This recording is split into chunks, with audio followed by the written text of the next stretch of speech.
Hello, ladies and gentlemen, and welcome to another edition of the Cerebral Smack Talk live on YouTube and StreamYard.com. It's going on Michael Fletcher alongside the guys Anthony Florio and Michael Bullock.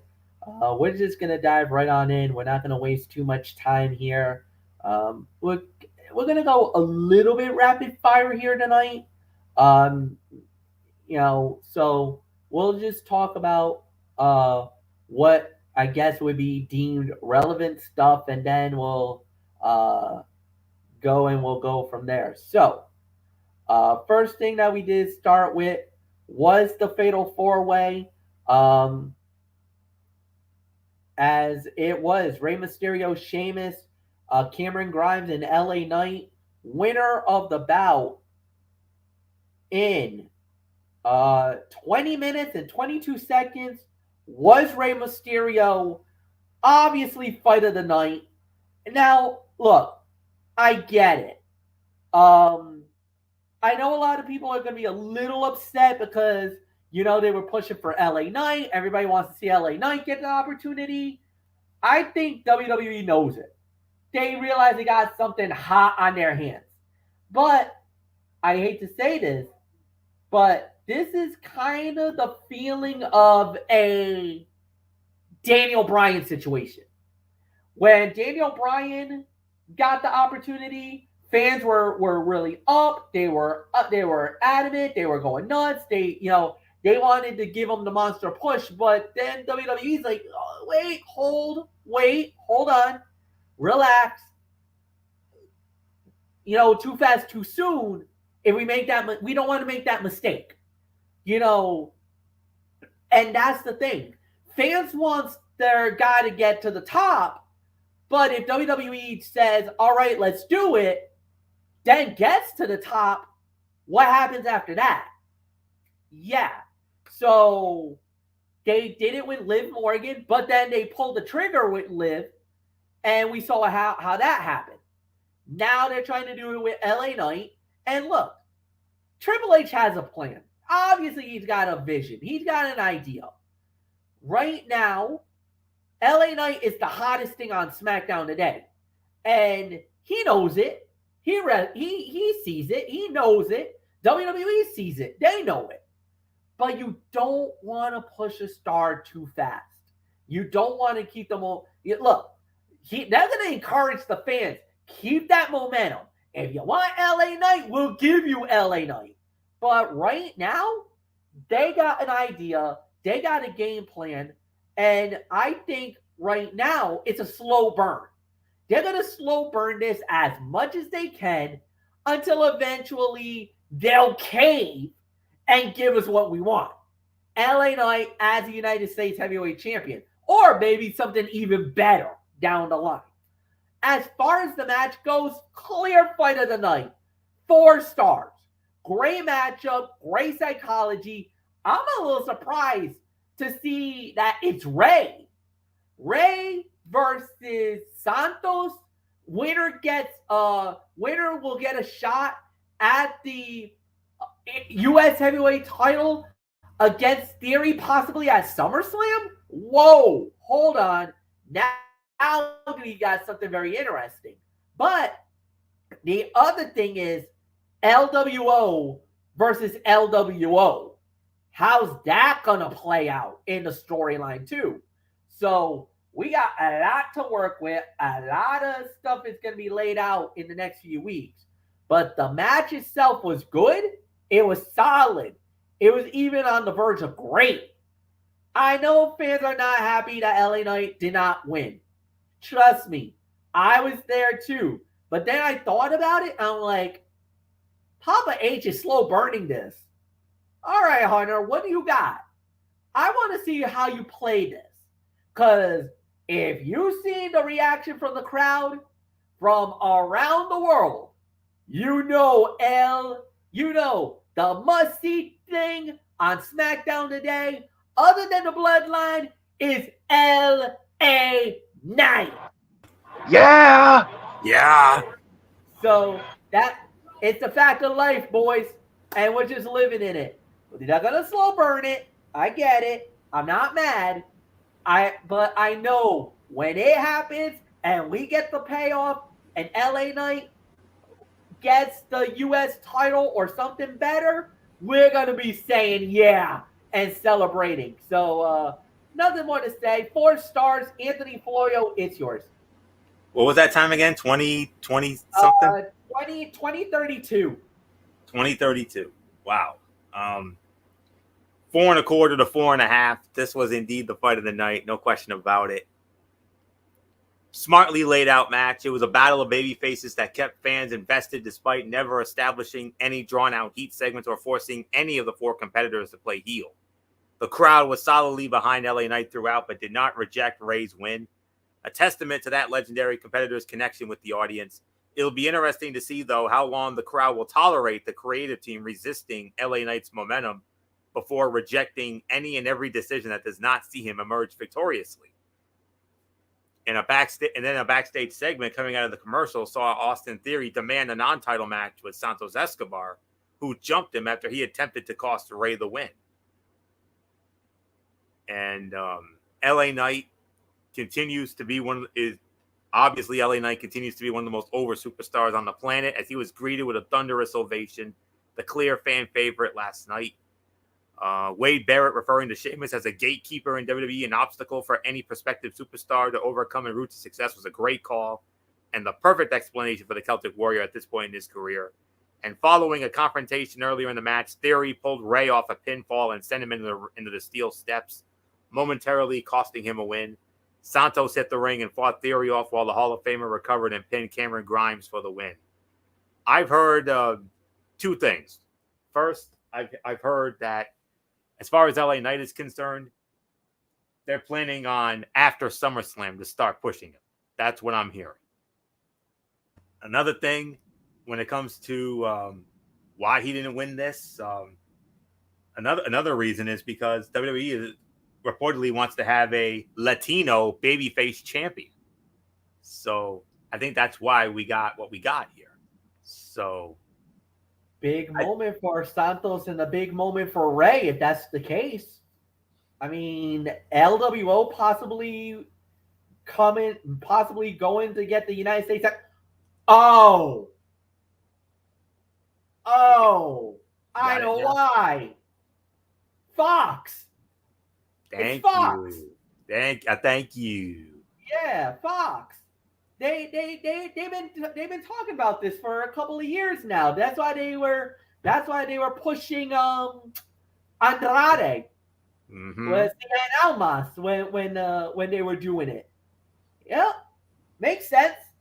Makes logical sense. All right. Yep, that's what I heard. That's what I heard. That's what I saw. So, you know me being the investigative reporter / broadcast journalist that I am, you know, I dig into these things. You know me. So that's why they want a Latino babyface champion, 1, and number 2, don't worry, LA Knight fans. They're saying that after SummerSlam, they're gonna start, they're gonna start pushing them. I'll believe it when I see it. After all, today marks the 1-year anniversary of when Vince McMahon, we thought, was going to be done with this whole thing. But unfortunately, being the snake that he is, he weaseled his way back in. So, story for another day. But 1 year ago, we were feeling so great and everything else. And now 1 year later, it ended up being back to reality. So, and I think if Vince had stayed away, I think then and only then, LA Knight would be getting the push right now. But they say after SummerSlam, I'll believe it when I see it. So that's it. 4.25, 4.5, fight of the night for me. No question about it. So Michael Bullock, come on in, Phenom. And, LWO versus LWO. Santos Escobar versus Rey Mysterio. Friday night in New Orleans. And whoever wins that challenges Austin Theory for the United States Heavyweight Championship. Most likely, maybe in the SummerSlam, perhaps? Well, there is another thing I heard. And when it comes to the United States Championship, I heard that it may not be at SummerSlam. It could be on a Smackdown. I mean, that's from some of the, I think maybe like the SmackDown after SummerSlam. So, but like I said, and as usual, always like to say, Florio, take it with a grain of salt or read into it what you will. But anywho, yeah, this was the fight of the night. 4.5. I mean, yeah, I mean, it's going to be interesting to see what happens when you got Santos Escobar and Rey Mysterio fighting. And but either way, a member of the LWO is going to be challenging Austin Theory for the U.S. title. And if there's one person I really want to see challenge him, I think it's got to be Santos Escobar. Same here. It has to be. I mean, yeah, there's really nothing more for me to say on this. So definitely the fight of the night here. So let's move on, Pledge. One thing I wanted to address with Anthony, and one thing that I was hearing is that after SummerSlam, all the new storylines is actually all Triple H. Now, remember, when McMahon left, there was still a lot of storylines that needed to be flushed out. And they said that Triple H's reign would not be truly begin until SummerSlam. SummerSlam would have been the first actual event where Triple H would have full creative control, because all the storylines that has been done up to this point were still under McMahon control, because McMahon likes to plant storylines out that they said, and I think this is from Brian Alvarez or from Dave Meltzer, that Triple H really didn't have full control of creative, like storyline wise, until SummerSlam. So maybe, Last year? No, this year's. This year's SummerSlam. So they're still flushing out McMahon's storylines. So all the stuff that's been done is still under McMahon control. He has been working, all this stuff has been Vince. Now, Hunter's been executing it and laying it out. But as far as full creative control, this is was still under Vince. So all this storylines, all the stuff that's been going on has still been Vince's little whatever he's been doing. They said after SummerSlam was when Triple H was truly going to get to say, all right, now my story can come to life. Now I can work with this. This is what I can do. So that's why. But the thing is, what made WWE so great is that, yes, Hunter's been in creative control, but he's still been working on McMahon's playbook. Okay. So that's why there's been a few events where it's like, what the hell? Because, need I remind you, Hunter's has been using Vince's playbook. So whatever stories that Vince had in mind prior to him getting let go or stepping down, there was still stories and visions and ideas that still needed to be flushed out. So that's why we got what we got. So when they said, LA Knight's push is going to start after SummerSlam, you know what? I'll take that. And I will take that to the bank, because Hunter will be in control, full control at that point. Okay. So that's why we got what we got. Yeah, from what I've been told and from what I know, that's why Hunter and not done. Nick Khan. But the thing is, you have some conspiracy theorists who think, once the sale is complete, McMahon's going to be back in creative. Well, here's the thing. That also depends on what the new guys wants, because not necessarily that doesn't necessarily mean that Vince goes back into creative. Now, obviously, there's going to be some rumors, and obviously there will be some people that will probably say, yeah, let Vince go back. But if you notice, ratings for SmackDown has been almost near an all-time high for Fox. They're averaging almost 2.5 million to 3 million per show. Especially the Madison Square Garden show. Yeah. Well, not just that, not just MSG, but the entire Bloodline storyline for the last few months, they've been averaging over 3 million people. That's an all-time high for Fox when it comes to WWE. Their ratings have been through the roof. All of a sudden, now Raw's been seeing a rise in their ratings. Why? Judgment Day. We'll get into them in just a little bit because they had a little something on the show as well. But we'll go into it. Next up on the show, we had let me see if I can find it. All right, yep, that was the LA Knight thing. All right. Next up we had was Charlotte Flair versus Io Sky. Charlotte Flair winning the match in 12 minutes and 33 seconds. As many of you guys know, if you haven't been living under a rock, well, there has been one thing that has been going, and that is that Charlotte Flair, Bianca Belair, and Asuka will be now in a triple threat for the undisputed WWE Women's Championship. It's been confirmed. It is official. Triple threat at SummerSlam, Ford Field in Detroit. Anthony Florio, solid match. Triple threat now official. Maybe Money in the Bank comes into play right after. Perhaps. What was that time again? 12:33. 12:33.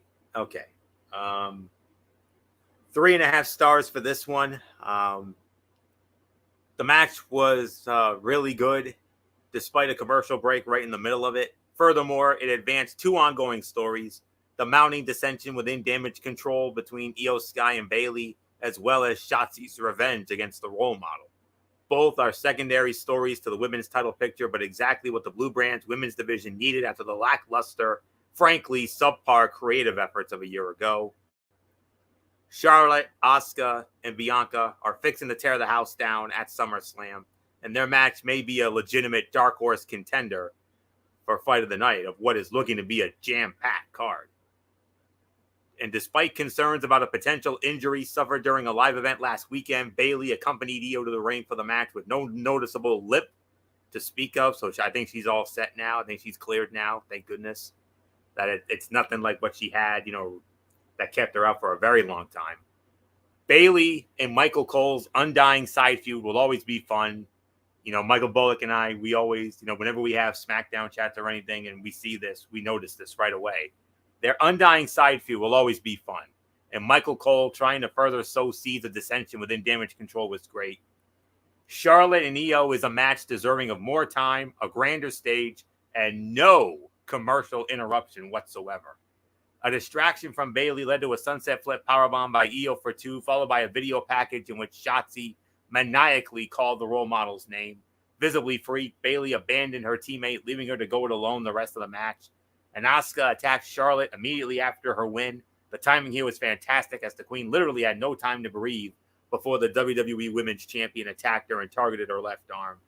And for the record, it's not undisputed championship. It's just the WWE Women's Championship. There's no undisputed on that. But the only thing that is undisputed is that Asuka. I think I have a right to say whatever the hell I want to say there, Florio. It is undisputed in my mind. Okay. All right. So noted. So, all right. So, but nonetheless, you know what is undisputed though? That match, like I just said, it's a dark horse contender because this card they're loading this card, guys. They're loading this thing. I'm siding with Florio. It is just the women's champion.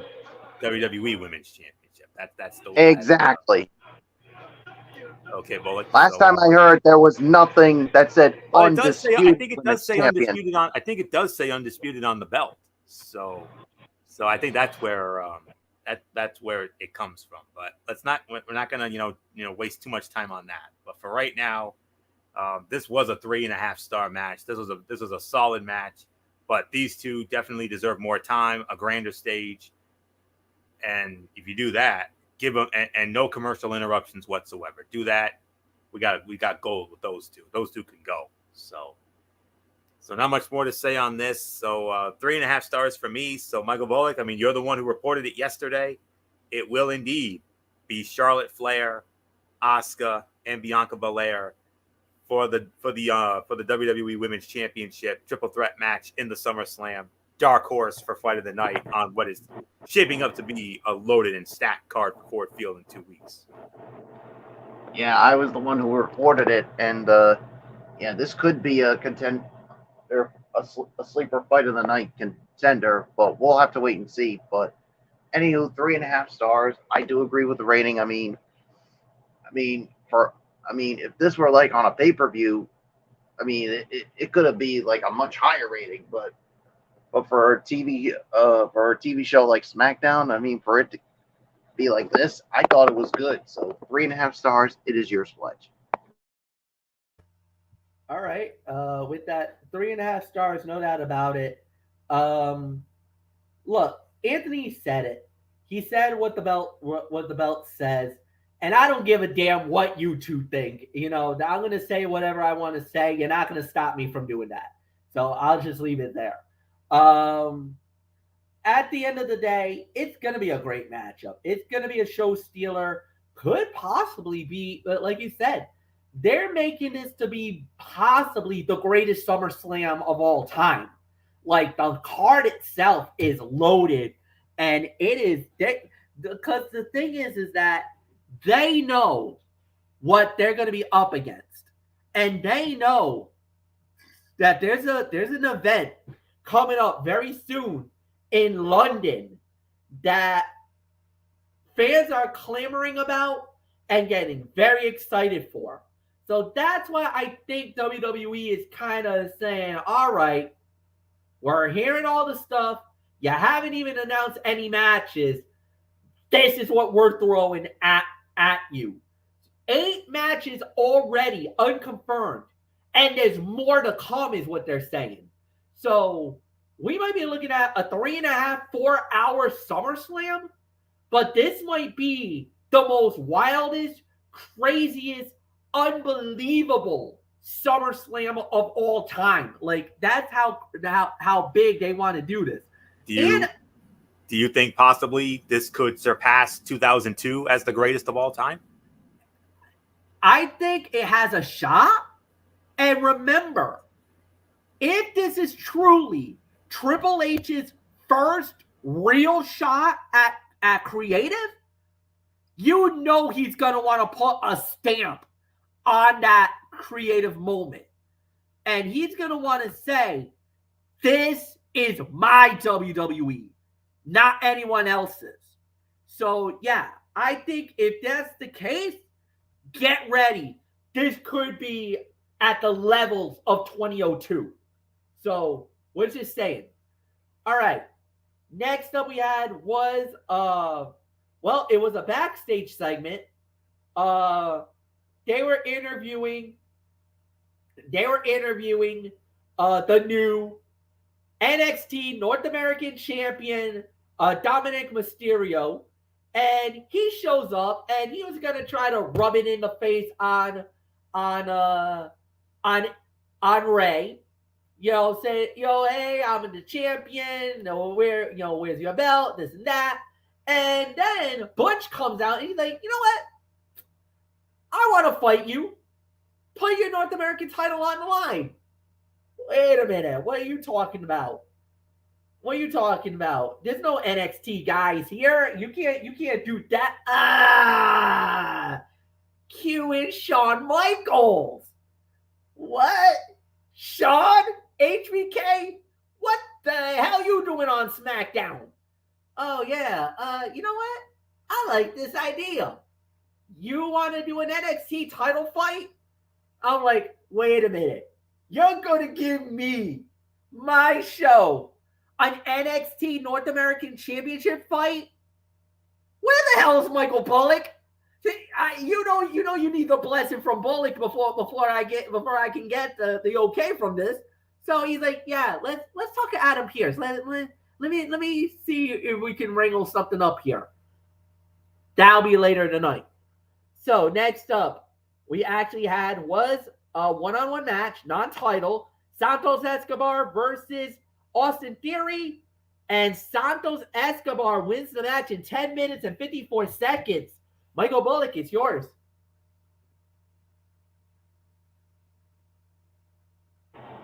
Yeah, I'll give this about 3 1/4 on this one. I mean, this was another solid match here, and I mean, the thing is, could this be a preview of May?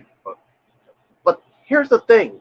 I don't know if you guys are going to agree with me on this one. I mean, the moment I heard of this non-title match between Santos Escobar and Austin Theory, did WWE just give away who's going to win that number one contender match next week? I kind of want to say no, because because honestly and truthfully, because of what happened with Dominic, I actually think it might go Ray. I think this might be Hall of Famer Rey Mysterio walking out with the U.S. title. Just my thoughts alone. Just my thoughts personally. Well, I hope you're right, but the moment I heard of it, it just literally clicked into my mind. But anywho, this was a good match here. So, yeah, 3 1/4 stars. It's yours, Fletch. The only other thing I could think of is that it could go 2 ways or 3 ways. One, Santos does win, and then we get the rematch, and then maybe Theory wins there. 2, Ray wins, he gets the belt, and now you have Dom as North American champion, Ray as U.S. champion, maybe something down the line there. Or 3, Theory comes out, gets the fight thrown out, then Adam Pearce comes out and probably like, you know what? Nah. You did that yourself. You pay the consequences. You fight both men now at SummerSlam, triple threat, U.S. title on the line. So there's your 3 possible scenarios. I think it could be the latter. I think we might have a triple threat for the U.S. title on our hands, because I think Theory's going to stick his nose where it doesn't belong and get this fight thrown out. So that's my thoughts. Anthony, it's yours. We already have one triple threat on the show. I don't know if we're gonna. I don't know if we're gonna get a second one. I mean, it's possible. We've had multiples before. Well, this is true. Yeah, but I don't know. We'll see. But I doubt it. But we'll see. We'll see. But anyways, 3 1/4 stars for this. I'll tell you what, Austin Theory, he may have demanded the match with Santos, but he ultimately regretted it, as the potential number one contender to his title picked up a decisive and definitive win over the brash young heel. Santos built on the momentum of his win from last week by pinning the U.S. champ clean in the center of the ring, something few have done as WWE has actively protected the future star. It was a welcome change of pace, as Santos Escobar has all too often endured losses despite an increased role on television. These are the types of wins that will ultimately help him establish a connection with the audience, and at the very least, the type of credibility necessary to be considered a threat to any opponent he challenges. That includes his mentor, Rey Mysterio, who he battles Friday night in New Orleans for a shot at Austin Theory in the U.S. title. And Wade Barrett, gradually developing into the best color man in the company, covered for the questionable booking of this match by suggesting Theory would be eager to get Escobar in a non-title match, so he can get exposure to the potential number one contender's playbook and be able to game plan for it in the event of a championship encounter. Logical explanation. And then Santos Escobar pulled off the damnedest mid-air head scissors from the top rope. The room for error was next to zero. The spot set up the Phantom Driver, and a big win for the former NXT cruiserweight champions. So, but anyways, 3 1/4 stars for this. So there isn't much more to say on that. So MF, let's continue on. All right, and then the next match that we did have was, well, history being made. NXT North American title on the line. Yes, you got it on free TV, network television. NXT. Take a bow on this one. Dominic Mysterio or Dom Dom, or Dum Dum, as Michael Bullock eloquently talked about, against Butch, winner of the bout, 8 minutes and 10 seconds, and still the North American champion, Dominic Mysterio. It was pretty good. I thought it was an all right matchup. I think it was fine for what it was worth. And yeah, I mean, it could have been a lot better in certain areas, but it served its purpose. It was a fine matchup. And look, you just put the belt on Dominic out of nowhere. You weren't going to have him lose the title. But now the question becomes is what happens next? Who's the next challenger? I think that's going to be the big question. Now, remember, they gave it to Butch, a former NXT talent.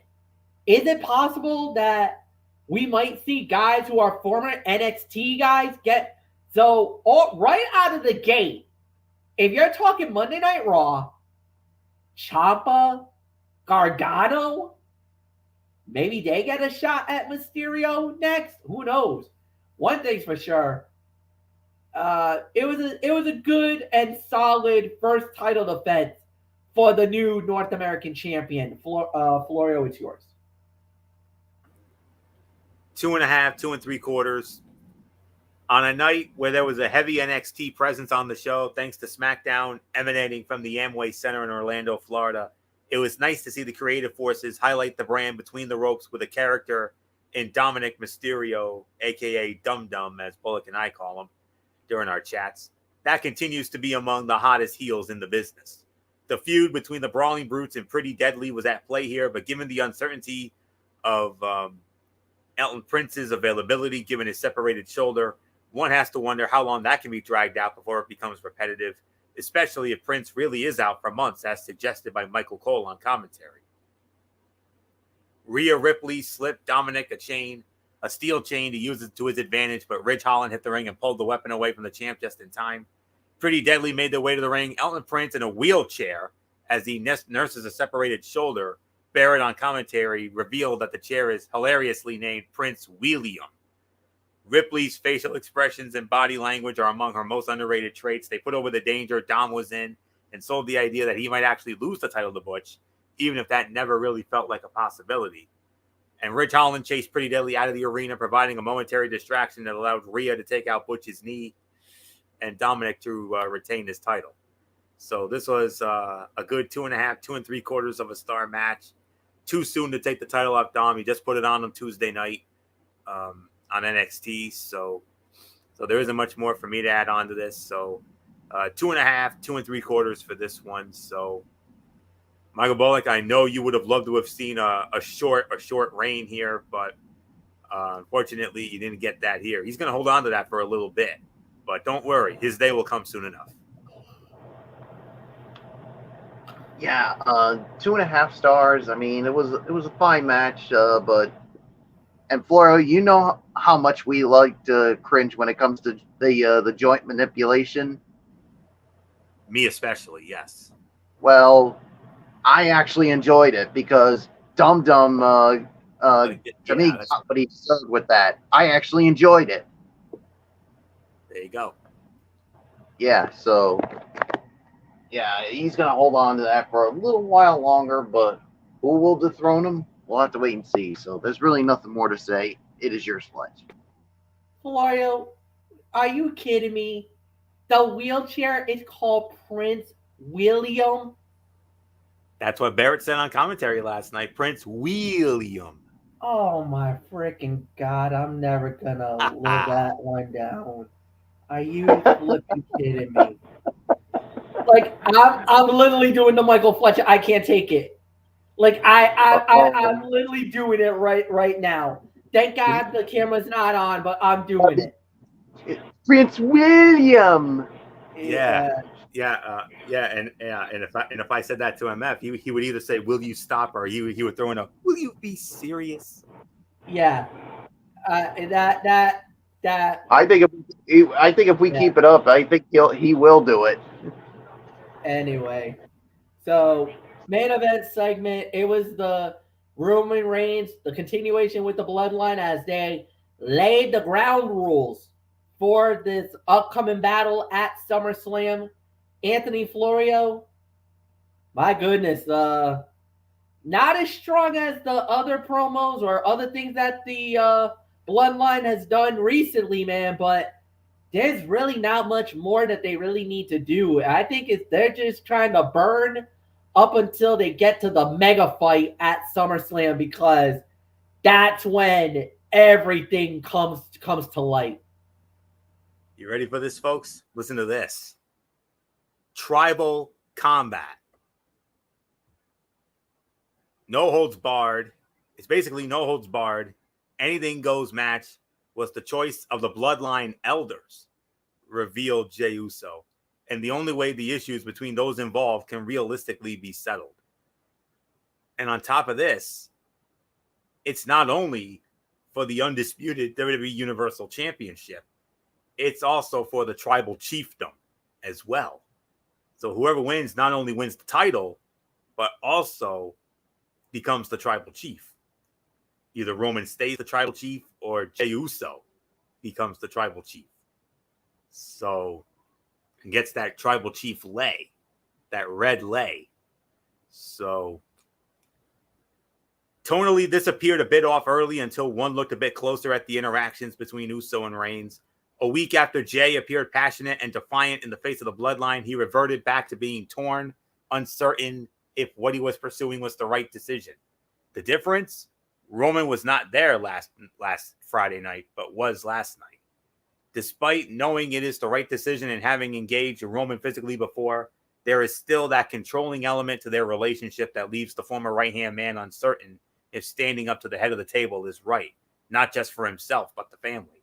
Then there is the increasingly unpredictable Solo Sikoa, who attempted to lay Jey Uso out to wrap things up at the amniotic spike, only to be stopped by Roman Reigns, who is clearly growing more and more concerned about the Enforcer's hair trigger and apparent desire to be the tribal chief himself.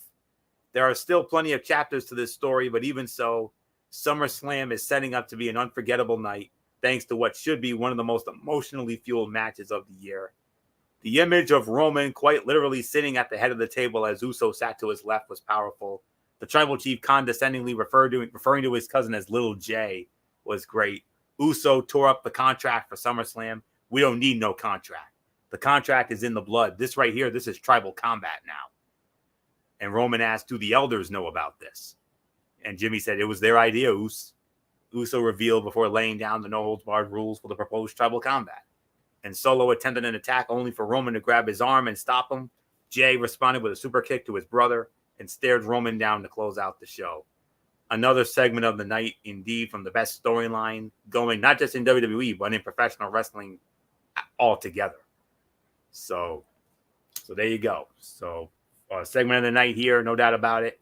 Capped off what was an amazing SmackDown last night. A very good show, to say the least. So, Michael Bullock, here we go. Segment of the night here. Tribal combat, no holds barred, anything goes. It's not just for the winner not only wins the undisputed title, but also the title of tribal chief. Whoa. Yeah, this definitely makes this a caliber main event for SummerSlam. I mean, when you got Roman's reign as the undisputed Universal Champion and his tribal chief spot on the line here, it definitely makes it very intriguing. And this is, like you said, the best storyline going on right now, not just in WWE, but in all of professional wrestling. So, segment of the night, there's really nothing more to say on it. It's yours, Fletch. Segment of the night, great way to close it. Solid stuff, nothing more to say. Mike Bullock, Final thoughts. Give me your overall review for SmackDown before we can get into Collision. Yeah, 8 out of 10 for me. I mean, there really wasn't that many bad I don't think there was even a bad match at all during this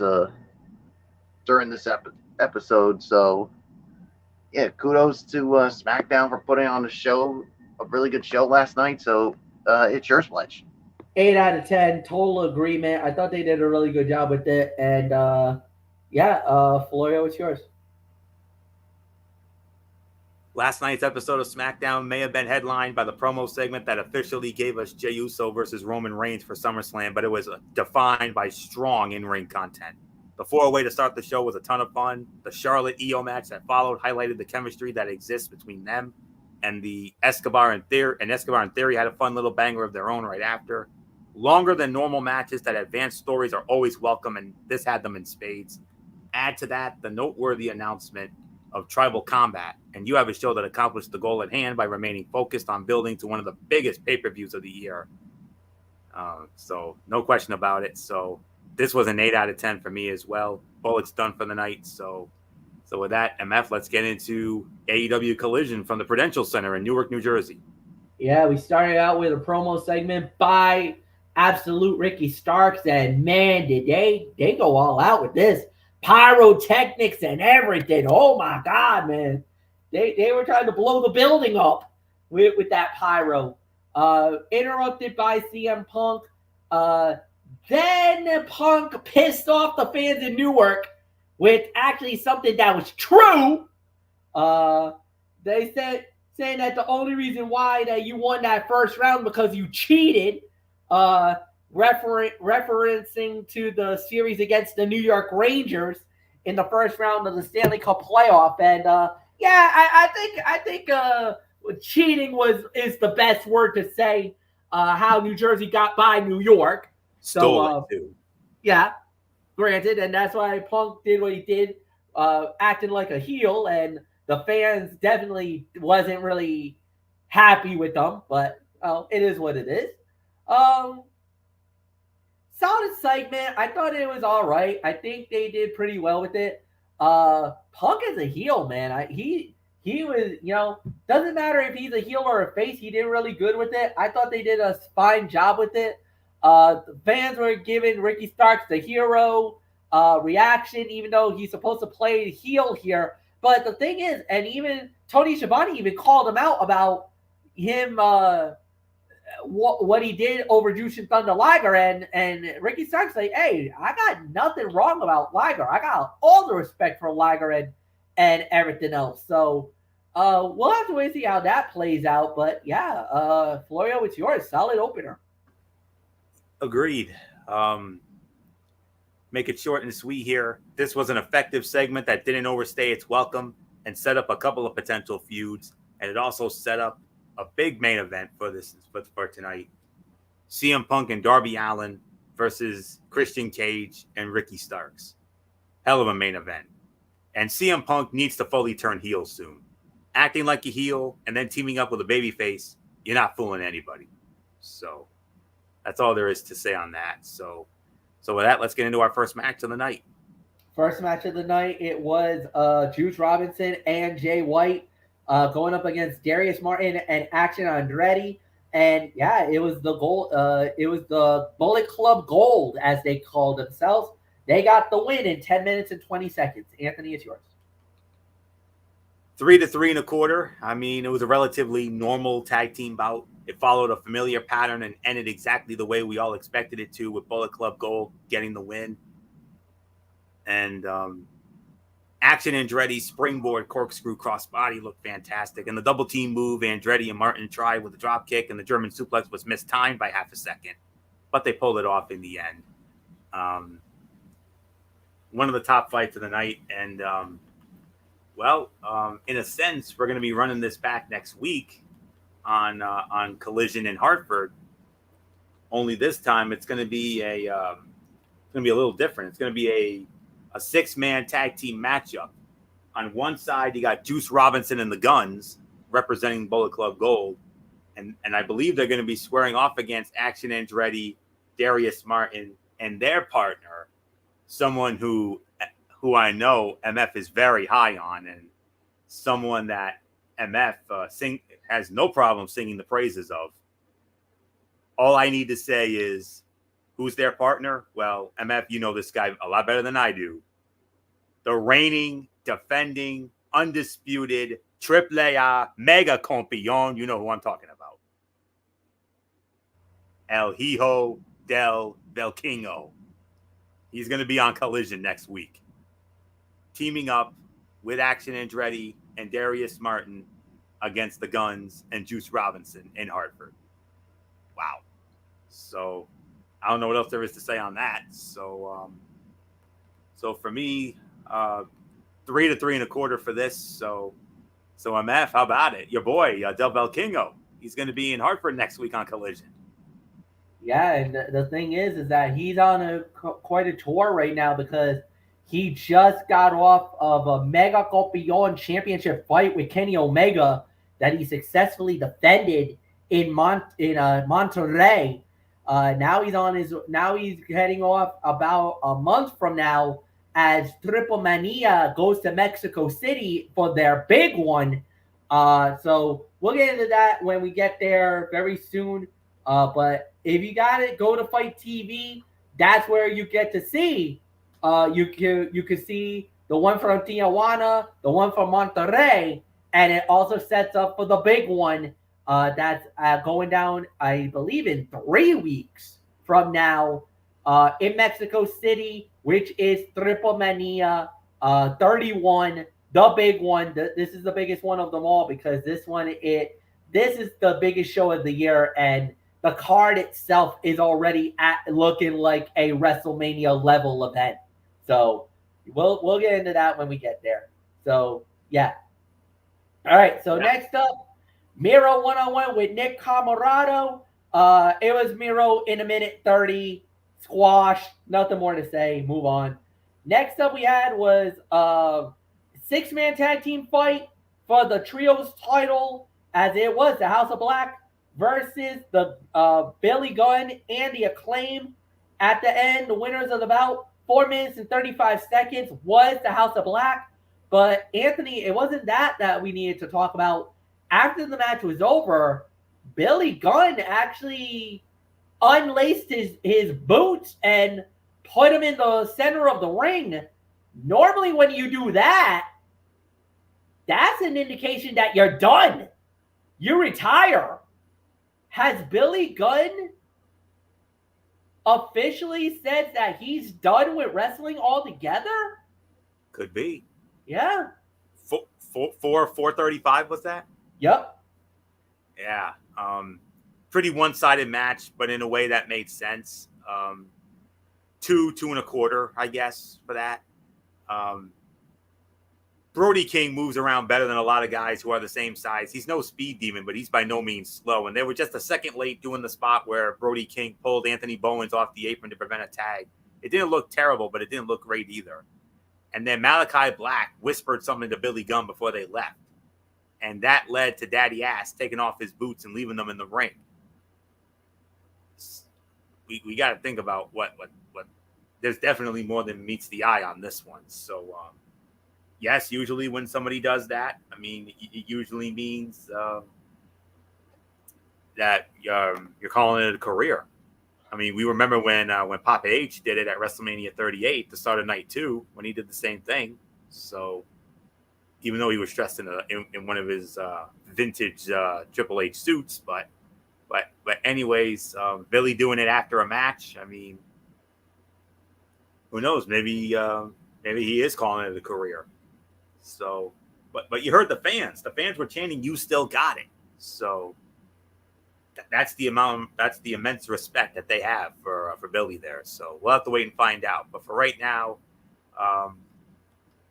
this was only 2 1/4 for me. So not much more to say. Trios titles on the line, successful title defense for the champs. So, but there's more to this story because next week on Collision, another big match for Hartford next week.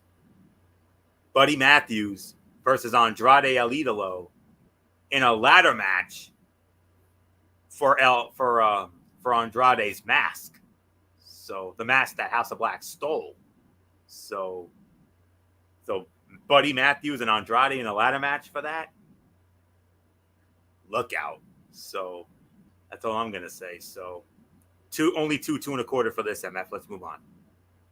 All right. So next up on the I would probably say about two and a quarter. I thought they did a fine job with it. Could have been better in certain areas, yeah, but at the end of the day, I thought it served its purpose. Again, another solid performance and another solid match. And that leads us right now to the next thing on the show, or the next match, as it was Sky Blue versus Taya, and it was Taya Valkyrie winning the match in 8 minutes and 55 seconds. It was a solid match. It was a good battle. Could have been about a 2.5 star battle, 2.5 to 3, and it was definitely more good than anything else. But as you noticed after the match, Taya basically called out Britt Baker. So she called her out for a match on Dynamite, and you don't have to wait too long for that one, because from what I've been told, Britt did accept. So we got another big fight going down possibly Wednesday night. So so we got nothing more to say. Anthony, it was clunky in some moments, not so fluid. So about 2.5 for me. It's yours. 2.5, 2 3/4. It could have been a quick match with a predictable result, but they ended up having a competitive match that seemed like it could go either way. Both competitors looked good, but only one could walk away with the W tonight. Sky Blue came close, but Taya Valkyrie was able to pick up the win with the Road to Valhalla. She grabbed the mic, gave a heel promo where she insulted New Jersey and issued a challenge to Dr. Britt Baker, DMD.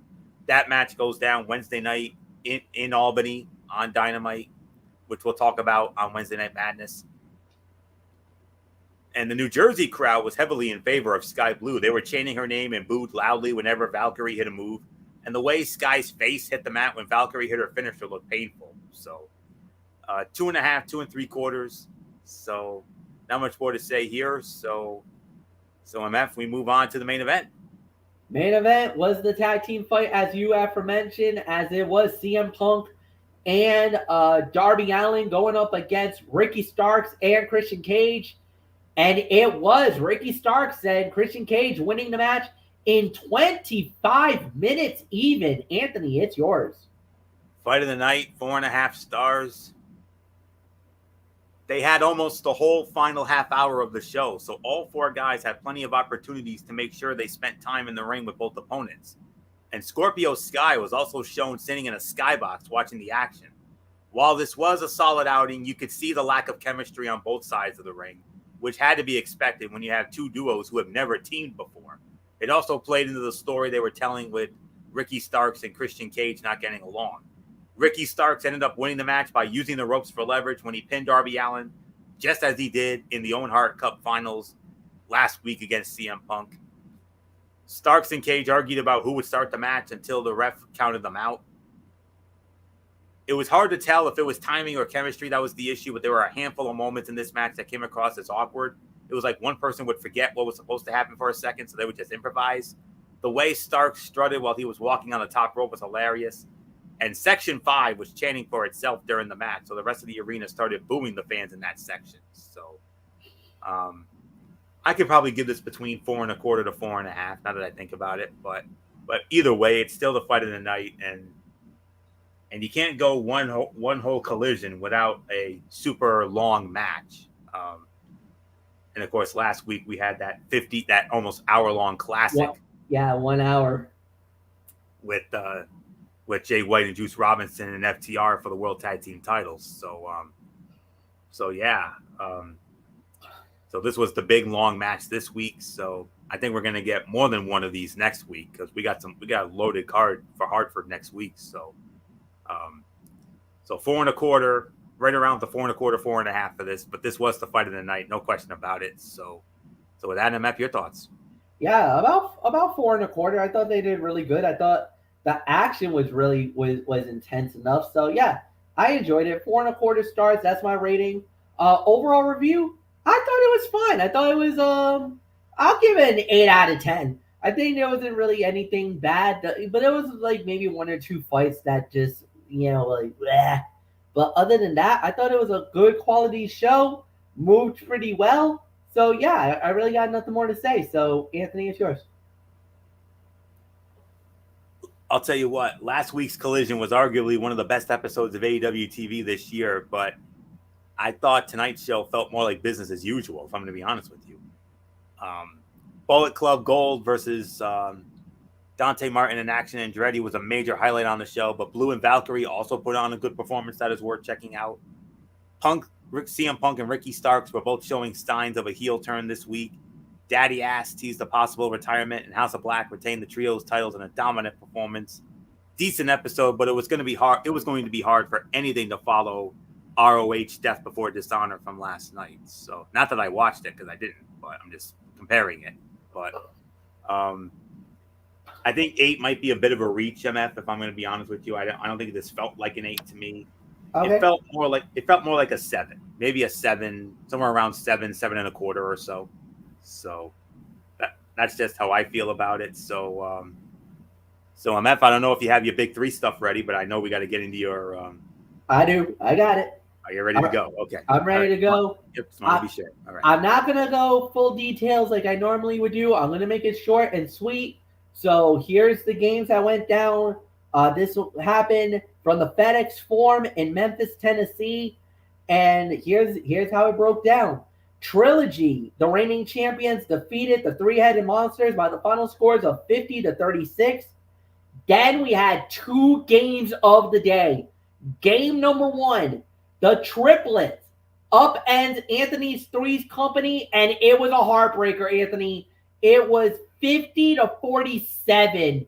Great game, unbelievable battle, but the triplets, and it wasn't even ISO Joe. It was Jeremy Pargo that hit a game-winning 3 to basically put the game on ice. Heartbreaker for Threes Company, but what a game it was. One of the games of the day. Then the third game that was on CBS was just as good. Power defeating Ball Hogs 54-51. Yeah, you heard me right. 54-51.